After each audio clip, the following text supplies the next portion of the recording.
igreja, hoje eu venho falar sobre um tema que é Vem e segue-me. Eu tive a ouvir um podcast do Gary Clark, não sei se alguém conhece este senhor, ok?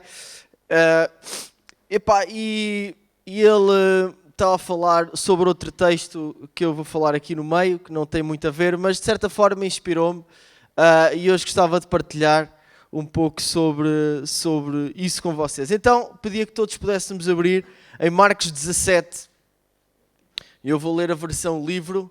Quem liga à Bíblia tem essa vantagem de poder escolher qual é que é a versão que pode acompanhar. Quem traz a Bíblia em formato de papel, que faz muito bem também, já não tem essa vantagem. Mas eu vou ler a versão livro. E diz assim, toda a gente já abriu? Sim? Alguém já ligou? Quem é que ligou hoje a Bíblia? Marcos 10, 17. Eu disse o quê? 17, 17. Era para ver os mais atentos, os conhecedores da Bíblia, que sabem os números dos capítulos todos e o caramba. Assim é que eu gosto. Muito bem. Toda a gente já ligou ou abriu a Bíblia? Já? Fantástico. Então diz assim, quando Jesus ir sair dali, um homem correu para ele, ajoelhou-se e fez-lhe esta pergunta. Bom mestre, o que farei para obter a vida eterna?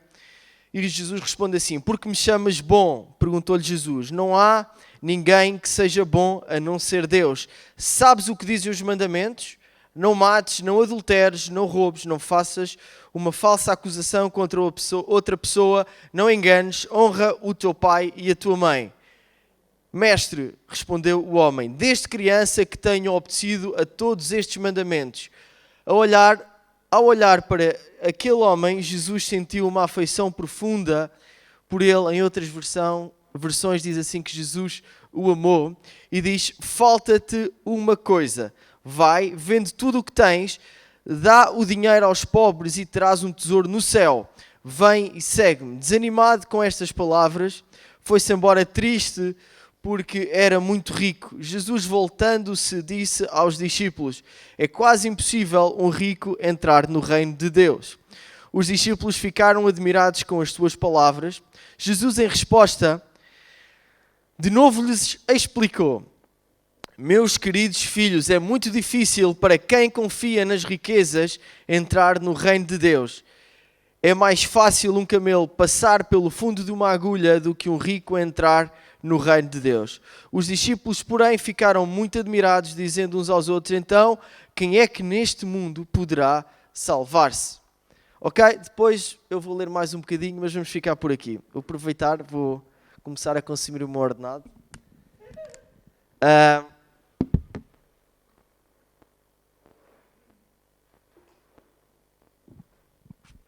Este mancebo de qualidades, ao jovem rico, por muitas vezes nós acho que somos muito maus com ele. Acho que dizemos que ele era avarento, dizemos que ele não priorizou o que era mais importante, ele só queria saber do dinheiro, etc, etc. Mas a verdade é que nós hoje temos muito para aprender com ele e também muitas coisas boas dele próprio.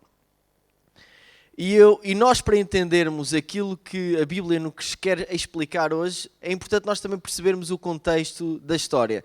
Porque às vezes nós lemos a Bíblia e lemos aquilo de corrida e não esmiuçamos e acabamos por perder grandes preciosidades. E a primeira grande característica que eu queria e gostava de falar sobre este jovem, não sabemos o nome, que é o Barbaracar, como é que se chamava? Nós estamos a programar uma curta-metragem, que não sei se vai ser, que acho que ainda não temos financiamento para, mas acho que se chamava Barbaracar, que tinha assim um nome esquisito, sobre este texto. É engraçado, isto é só uma parte.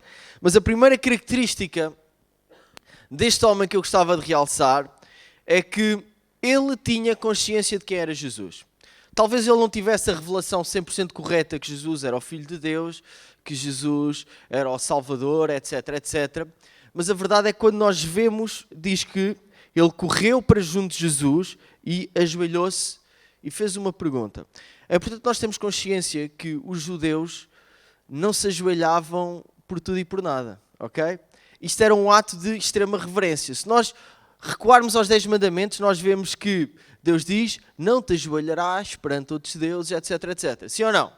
E então, de certa forma, este jovem reconhecia que Jesus era especial, que Jesus tinha alguma coisa extraordinária, que não era normal com as outras pessoas que ele convivia. Como ele era um jovem rico, tinha muito dinheiro, era normal que ele também tivesse ligado à alta sociedade, e a alta sociedade naquela altura estava muito ligada também à igreja. Muito provavelmente ele conheceria o sumo sacerdote, conheceria os fariseus, XPTOs lá da zona, e de certeza que ele não chegava ao pé deles e não se ajoelhava.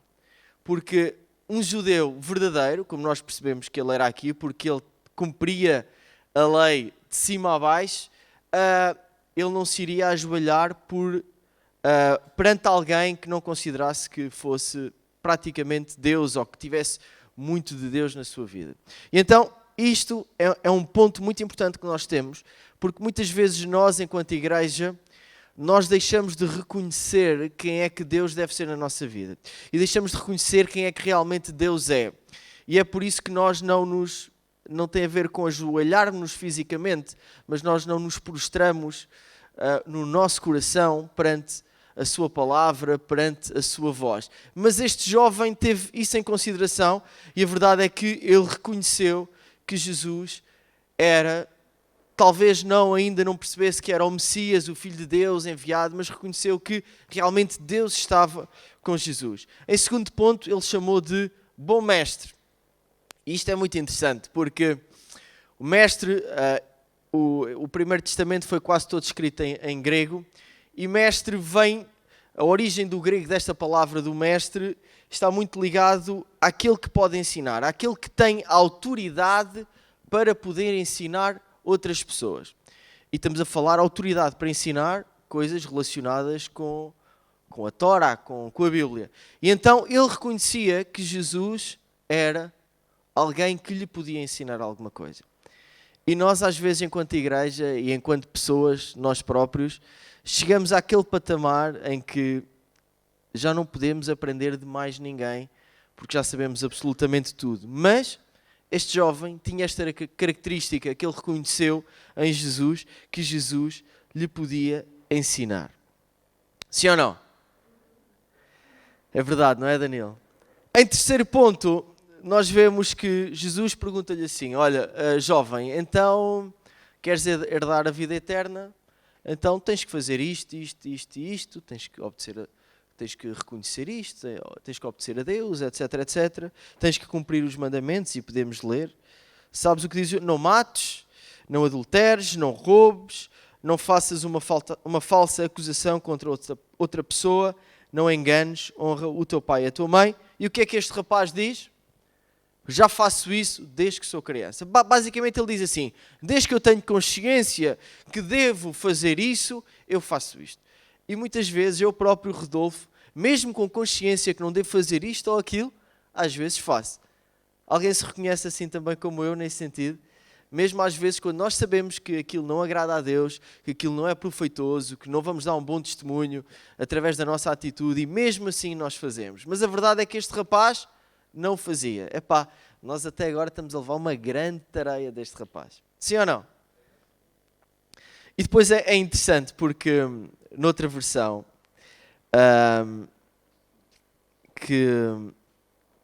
deste texto diz assim, e é muito interessante nesta parte porque eu vou parar bastante tempo, porque depois de ele ter dito isto, Jesus olhou para ele e a Bíblia diz no versículo 21, Jesus olhou para ele com amor e disse.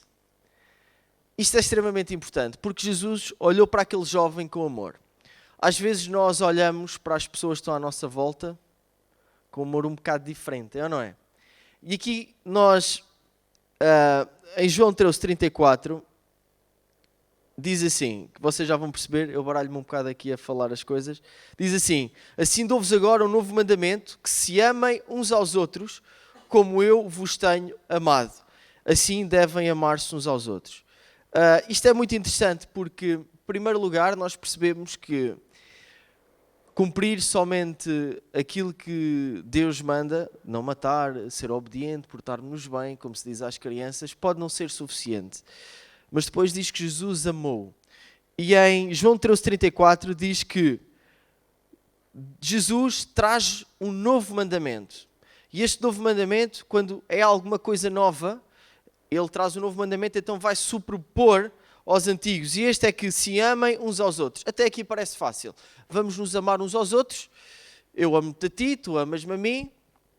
Vivemos todos em amor. Mas dificulta um bocadinho, porque Jesus diz como eu vos tenho amado. Ou seja, nós temos que amar as outras pessoas tal como Jesus amou este jovem. E é interessante porque o amor de Deus é muito diferente do nosso amor. Nós vivemos um amor muito mais, um amor de eu dou-te para receber, é normal. Nós dizemos, olha, eu por exemplo, eu amo a Cleicimar ama-me a mim e com isto, obviamente, isto vai fazer com que eu tenha atitudes para com ela e reciprocamente eu vou estar a aguardar que ela tenha certas atitudes comigo e que demonstre esse amor.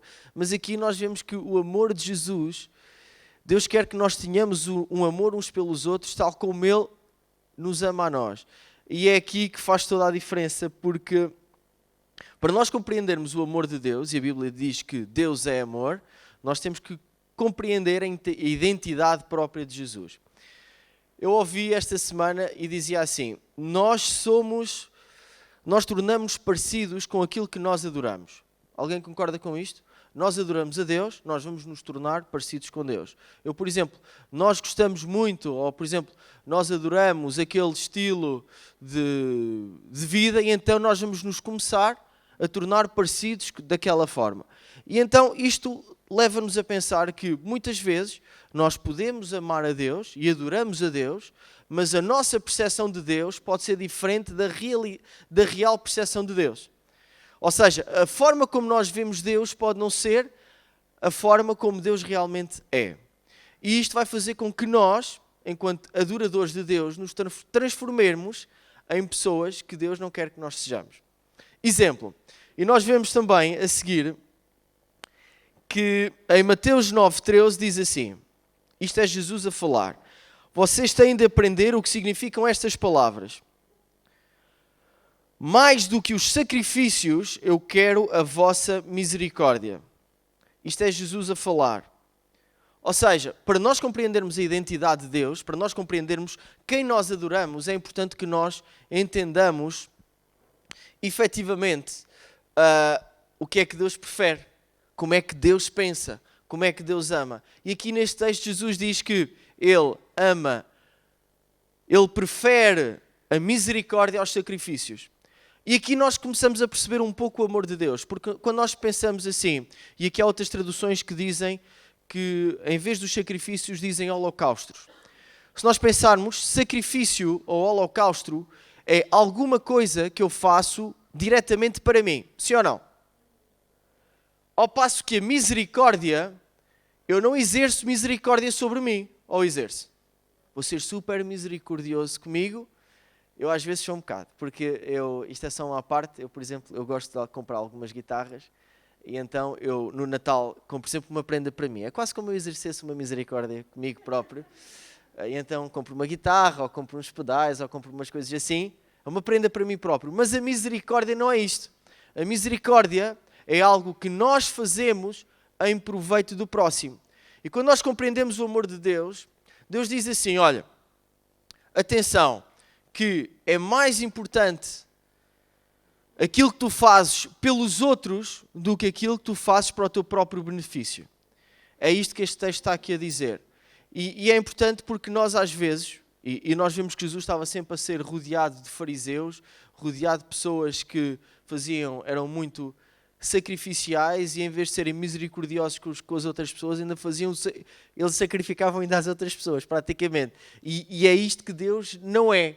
Ok? Deus é um Deus justo, claro que sim, mas Deus é um Deus de misericórdia. E a misericórdia inicia com a empatia e nós vemos isso com Jesus. Porque Jesus olhou para aquele rapaz e ele criou ali alguma empatia, ou acham que não? Porque ele diz que olhou para ele e o amou. Há outros textos, há outras versões que dizem que o seu coração encheu-se de amor por ele. Isto é extremamente interessante porque nós percebemos que quando nós, à medida que nós vamos conhecendo Deus, à medida que nós vamos crescendo na nossa vida espiritual, nós vamos sendo pessoas mais misericordiosas com as outras pessoas.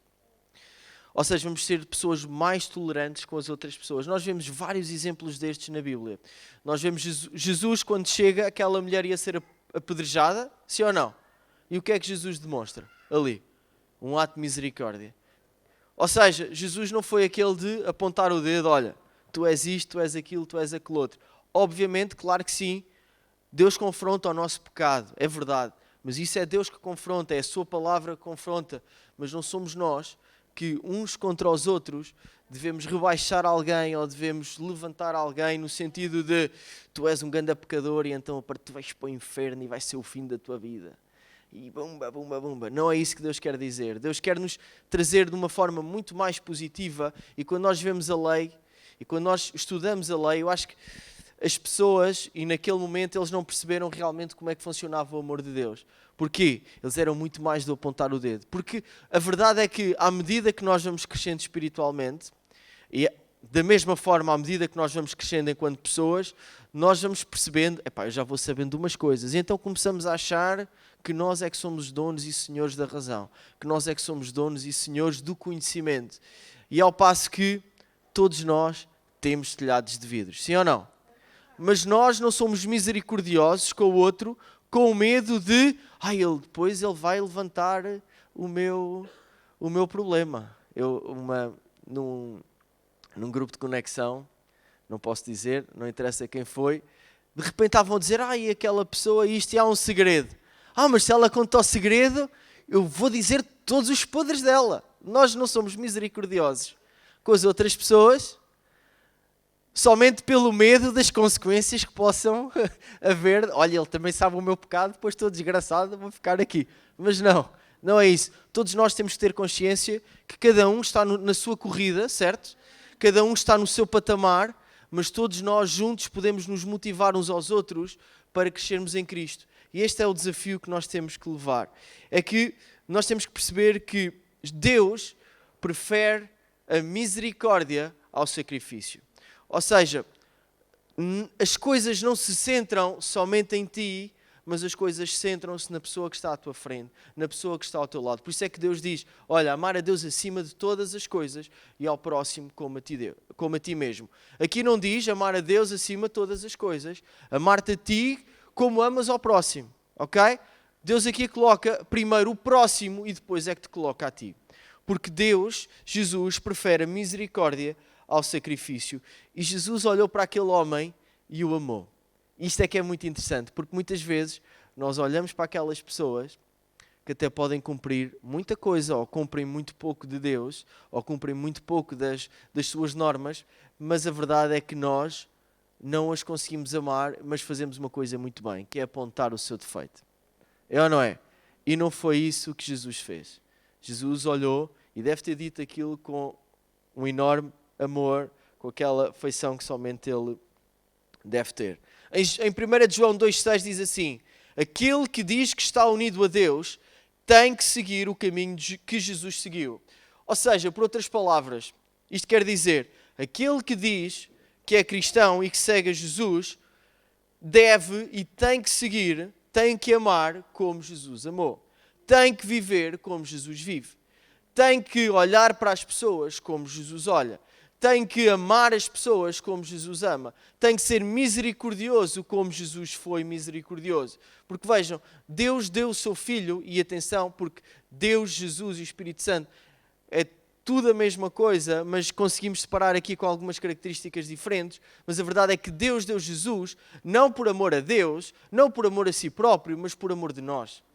Ou seja, Ele fez algo não para o seu próprio benefício, mas para o teu benefício. Porque, atenção, às vezes nós pensamos que Deus precisa de muitos adoradores no céu para sentir o Deus XPTO.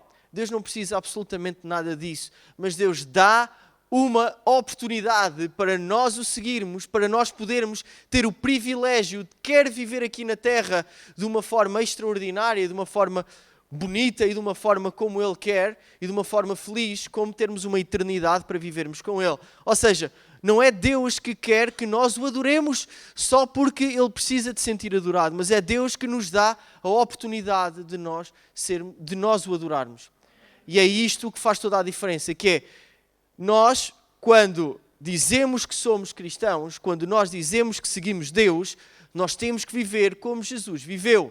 Tu tens que olhar para as outras pessoas tal e qual como Jesus olharia. Tu tens que agir com o teu vizinho da forma como Jesus agiria. Tu tens que trabalhar no teu trabalho da forma como Jesus trabalharia.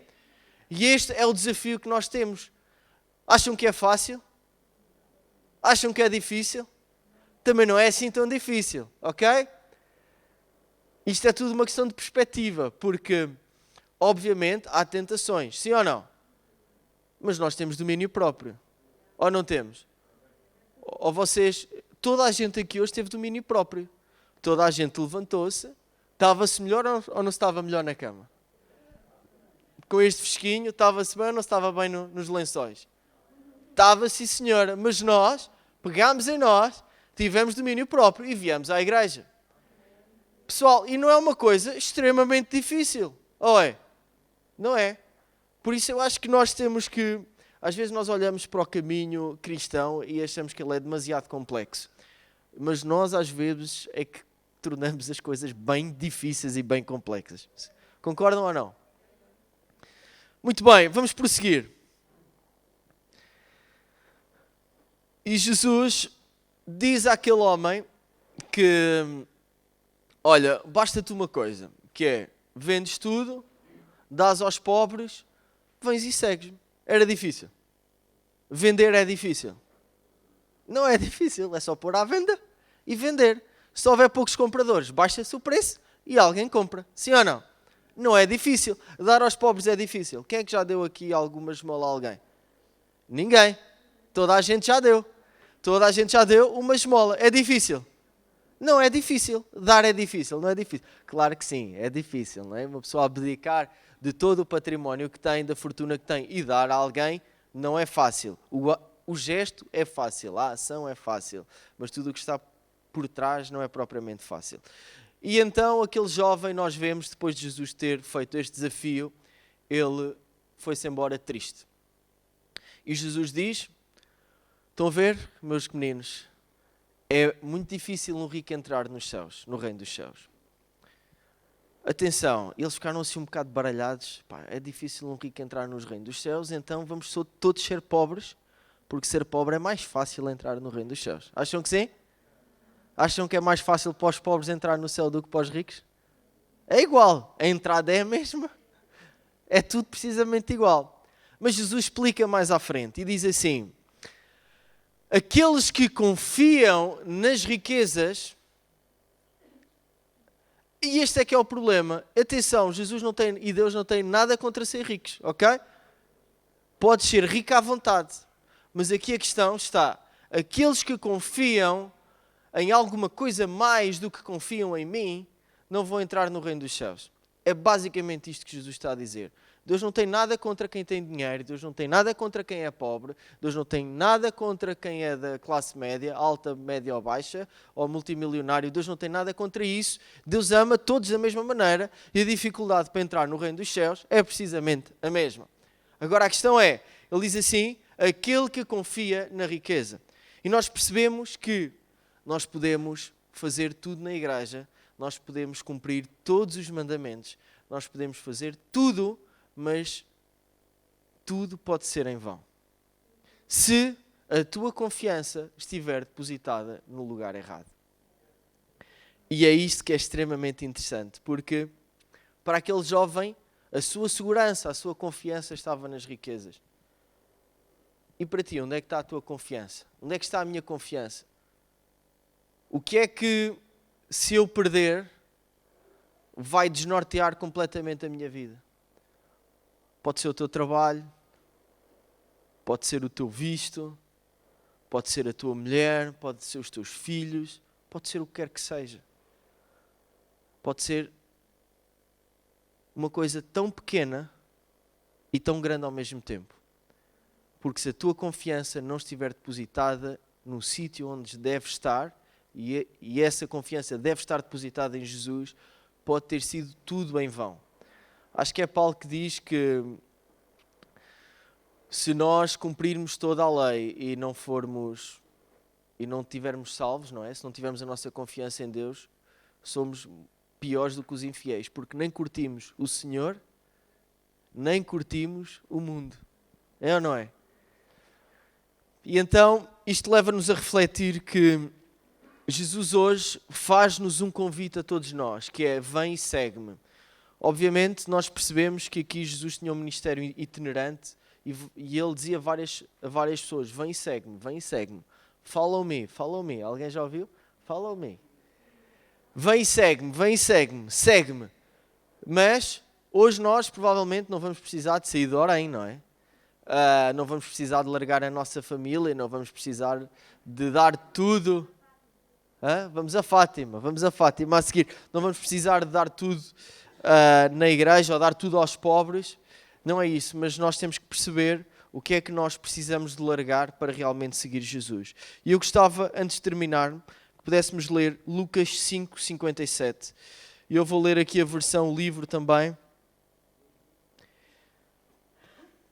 E diz assim: alguém já ligou? E a banda pode subir. 9:57. Isto está bonito hoje. Desculpem lá, pá. Eu acho que eu devo andar disléxico.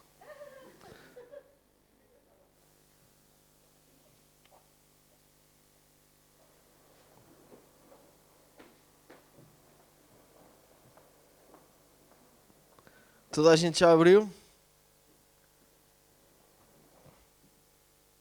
E o título diz: algumas pessoas que queriam seguir Jesus. Alguém quer seguir Jesus hoje?